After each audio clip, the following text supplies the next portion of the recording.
So we already started the complete Indian history series. We already done the part one. Here we are going to start the part second of the complete Indian history. So without wasting our time, let's start the things by quick revision of the part one. Myself Deepak Yadav. Let's start the things. In part one, we study what is history, and then after we do the discussion on the correction correlation with the present scenario, and after that Akhand Bharat, and after that the sources of history, and then after the classification of the history. Then after we do the discussion on the timeline of the history. Then after the early settlement of the human life. Then after we do the discussion on prehistorical period, means the Stone Age. Here we classify the things: Old Stone Age, Mid Stone Age, and the New Stone Age. Then at last, our discussion is on the Paleolithic site and the Chalcolithic site. So it's all about the part one. So our part two is start with the earliest city. We describe the earliest city on the basis of the bricks and the beads. Basically, the beads are commonly used for the jewelry makings. So our discussion is before the earliest Harappan settlement, and here the Chalcolithic age is happening. So at that time, the use of metal become the predominant, and metal as a copper. From 7,000 year ago to 3,000 year ago, the copper become the important metal, and the copper become the main factor of the change. And in Neolithic period, use the composite tool of bones and the stones start making, and the emergence of society, housing, rituals, and the family culture will be the introducing at this Neolithic period, and the spread of agriculture and the settlement of the human life is started. And at that time, the humans prefer the permanent places rather than to living as a nomadic lifestyle. So this whole thing happened because the temperature is as a factor of change. Then after the Chalcolithic period, the use of metallic tool is started. So from that, the better cultivation happen and the better production of the crop will be started. So the settlement of the villages and the occasion, trade and commerce will increases, and trade and commerce on that time is based on the barter system. So might be the possibility of the other metals like copper and tin. When these two metal combine with each other, then bronze will be the product. And we already know the things that the bronze is a alloy, and he is harder than the copper, and lighter than the copper as well. So the rise of the Bronze Age culture will be the started, and geographically at that time the tin present in Pakistan and some areas of Iran as well. In Afghanistan, we get the tin at Hindu Kush Mountain, Siloman, and the Kirthar foothills. So this is a process to making the alloys. Like when copper mixed with the tin, then that lead to the formation of bronze. So uh, at that time, we can understand that the in Chalcolithic period, the people understand the meaning of the metallurgy as well. So we already know the things. Then the Bronze Age culture will be the started at that time. So what is the impact of the bronze in the development of the civilization? So bronze, we already know the things. Then bronze is harder and is stronger than the copper.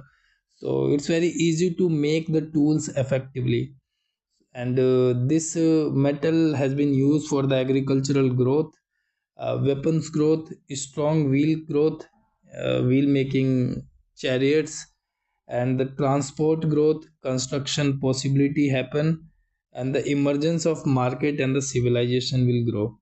So it's mean the better production, and the sold the things outward the countries outward the civilization, and the relation increases and the settlement increases, so the prosperity of the civilization will also increases. After that, the Harappa civilization is also proliferating at that time, and the Harappa civilization is proliferating near the river valley, right? Here we discuss some important Harappan sites is Mohenjo-daro, Harappa, Rakhigadi, Gandheriwala, Dholavira, Kalibanga, Lothal Port, Rangpur, Banwali, Alamgirpur, Sutka Gendor, Balakot, Mehergarh, or Surkotda.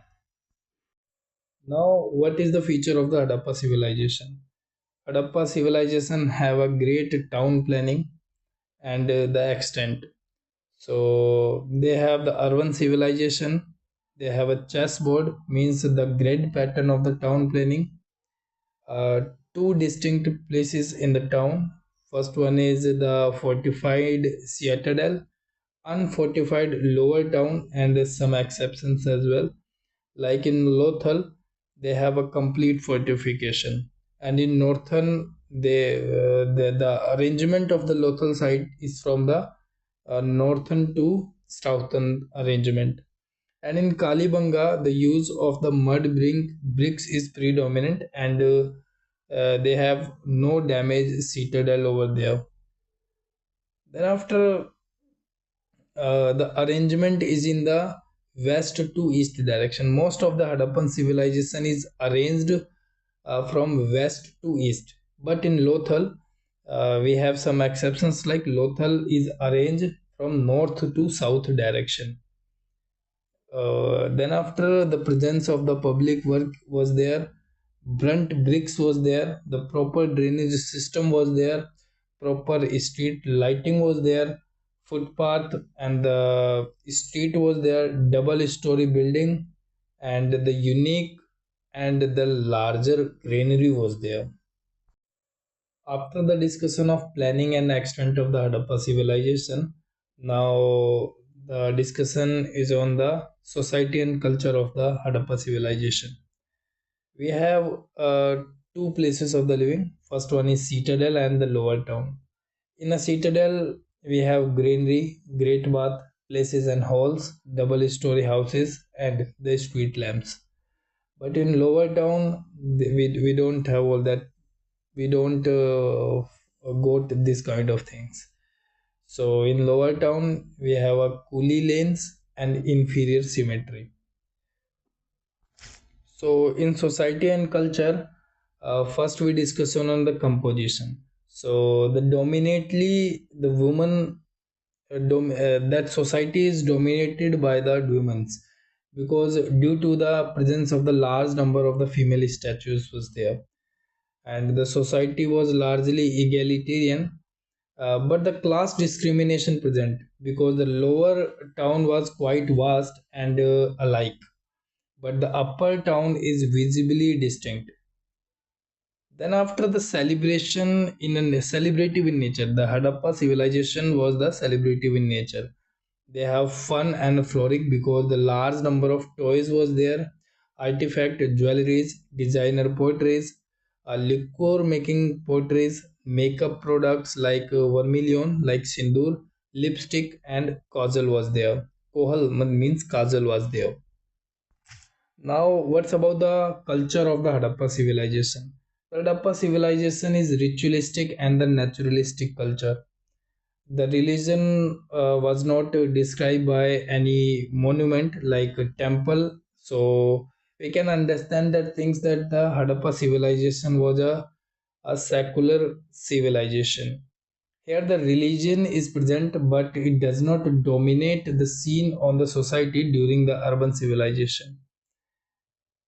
Then the large number of the statue and the symbols was there, so the lingam obtained from the Kalibanga and the statite seal represent the animals, means they have singular and the compositive composites, and the burials was there, that was very unique. The burial in rich graveyard, the glaze poetry, design poetry, and a black and a red poetry was there.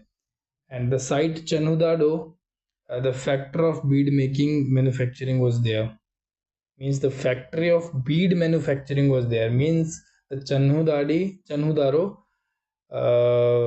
have a factory of the bead making. Like, what's about the Hadappa script? The Hadappa script has 400 plus symbols that is still is not encoded. even with the help of the artificial intelligence also.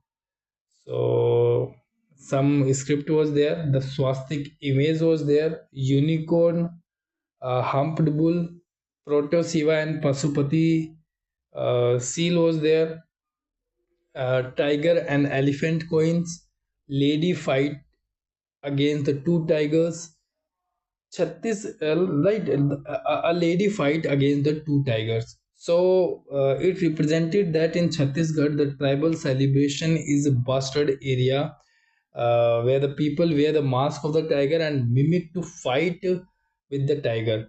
So these things is correlate with this Hadappa civilization, means a coin that have a lady fighting against the two tigers. So we got some seal from the Gujarat, and that Gujarat seal was very different from the another seals.